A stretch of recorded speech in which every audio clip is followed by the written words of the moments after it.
Hi everybody, it's Ryan from Ryviews.com, and today I'm reviewing Idle Web Tycoon by H. Thompson. So you can see here I made Ryviews.com, which you should check out if you haven't already. This is an idle game, as suggested by the title, and you probably noticed I've reviewed lots of idle games lately, and it's because there have been a lot being put out that are on the top pages of Army Games and Congregate, so that they're a big craze right now. You might wonder what's fun about an idle game. Each one of the same thing. It's interesting, because it's not a whole lot of depth or skill involved, but it's still nice because there's progress without really much work, so it makes you feel like a big man.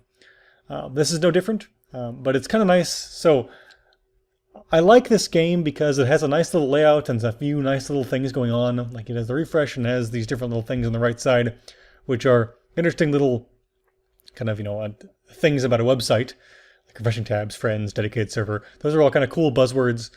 But they all basically do the same thing. They're just adding more clicks, basically.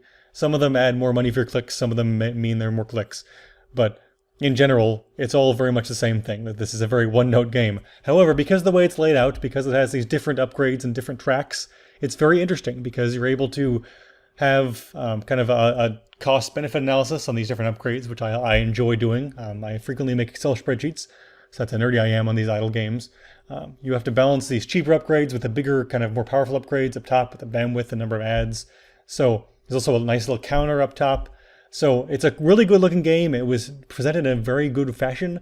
So I think it's better than lots of idle games out there because it's not just point and click. There actually is some amount of depth to it in that sense. However, once again, you're only clicking away. The only thing you're paying for is like the money that you're getting for the hits, and you're using that to get more money. Then there's no added depth, there's no added layers, there's no extra steps. It's just clicks for money, and you're spending the money to get more clicks. So very straightforward, and it's a one-note game, but it's still presented in such a fashion. I think it's very interesting and exciting. And there's a few little things like this. You can edit the page, change the font and background. That's kind of nice. So there is a little bit of niceness to it. But in general, it's kind of a one-note game.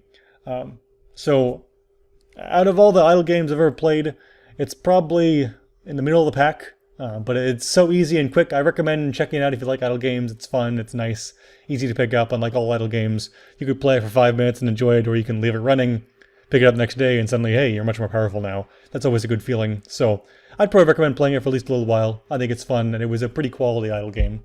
So fun stuff. Thanks for watching, everybody.